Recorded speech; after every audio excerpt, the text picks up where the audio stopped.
సరే మరి ఇలాంటప్పుడు మన సైన్స్, టెక్నాలజీ ఇప్పుడు మీరు చెప్పినారు మన ధర్మం ప్రభావం ఏ స్థాయిలో ఉంటుంది అని. మనం మట్టుకు ఇప్పటికీ కూడా క్రీస్తు పుట్టుకతో ముడిపడి ఉన్న ఒక క్యాలెండర్‌ని ఫాలో అవుతున్నాం. అవును. ఎందుకు ఈ పరిస్థితి? మన కాలమానం, మన పండుగలు, మన మీకు అసలు దాని కాలగణన ఏది హ్మ్. ఇప్పుడు మనం మనం పాటించే క్యాలెండర్ యొక్క విషయం తెలుసా అసలు? తెలీదు. చెప్పండి. ఆహ్, నీకు ఒక పని చేద్దాం. అది పూర్తిగా చెప్పాలంటే ఇంక మళ్ళా అదొక పెద్ద సబ్జెక్ట్ అవుద్ది. హ్మ్. నాది 'మదన్ గుప్తా' అని ఒక ఛానల్ ఉంది. హ్మ్.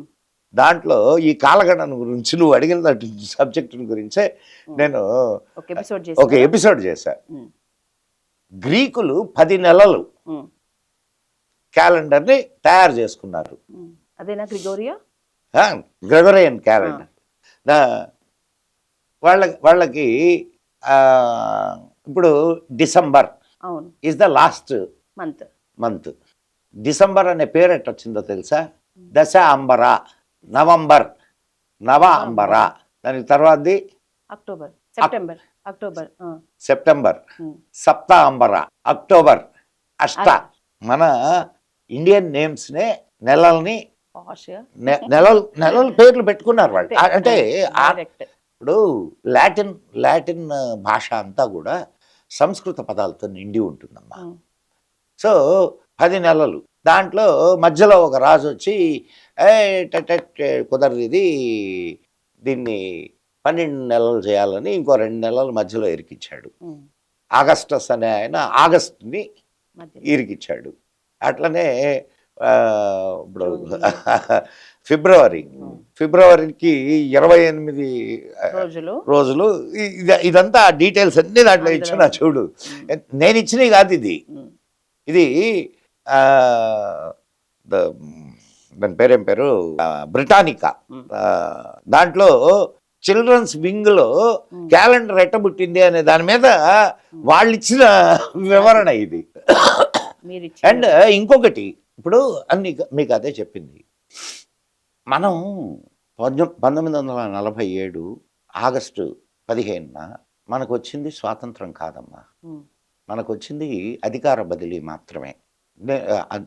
వాళ్ళు కూడా చెప్పరు స్వాతంత్రం అని చెప్పరు, వాళ్ళు అధికార బదిలీయే. అది జనవరి 26 వచ్చిందా? అప్పుడు కూడా రాలేదు. జనవరి 26న వచ్చింది. ఓన్లీ రాజ్యాంగాన్ని మనం అడాప్ట్ చేసుకున్నాం తేదీ. మరి ఇప్పుడు వచ్చింది స్వాతంత్రం? స్వాతంత్రం రాలా, ఇప్పటికీ రాలా. మెజారిటీ పీపుల్కి ఎక్కడ స్వాతంత్రం ఉంది చెప్పు నాకు. ఇక్కడ మెజారిటీ పీపుల్కి స్వాతంత్రం వస్తేనైనా వచ్చినట్టు, లేకపోతే వస్తేనే వచ్చినట్టు. మరి నీ దేవాలయాలు నీ చేతుల్లో లేవు, నీకు స్వాతంత్రం ఎక్కడా చెప్పమ్మా? నీ దేవాలయాల్ని ప్రభుత్వాలు నియంత్రిస్తున్నాయి. పైగా ప్రభుత్వాలు ఏం చెప్పుకుంటున్నాయి? మాయి సెక్యులర్ ప్రభుత్వాలు అని చెప్పుకుంటున్నాయి. ఒకసారి సుప్రీంకోర్టుకి మన దేవాలయాల మీద అయితే విపరీతంగా వాళ్ళ అభిప్రాయాలన్నీ చెప్తారు, అడ్డమైన తీర్పులు ఇస్తారు. అదే ముస్లిం దీనికి సంబంధించి నోరెత్తరు. ఎక్కడ నీకు స్వాతంత్రం వచ్చినట్టు? పోనీ యూనిఫామ్ సివిల్ కోడ్ ఉందా? ఒకడికొకలా ఇంకొకడికి ఇంకొకలా. నేను 10 మందిని పెళ్లి నలుగురిని పెళ్లి చేసుకోవచ్చు, నువ్వు ఒక్కరే పెళ్లి చేసుకోవాలా? హిందువు మాత్రం సెక్యులర్గా ఉండాలా? తక్కిన వాళ్ళు వాళ్ళ దీన్ని ఇది చేసుకోవచ్చు. ఎక్కడ స్వాతంత్రం వచ్చింది నీకు? హిందువుకి ఇంకా స్వాతంత్రం రాలేదు. స్వాతంత్రం వచ్చే మార్గంలో హిందువు ఉన్నాడు. ఇప్పుడు తెచ్చుకోవడానికి ఇంకా గట్టిగా ప్రయత్నాలు ఖచ్చితంగా చేయాల్సిందే. ఇప్పుడిప్పుడే హిందువు కళ్ళు తెరుస్తున్నాడు.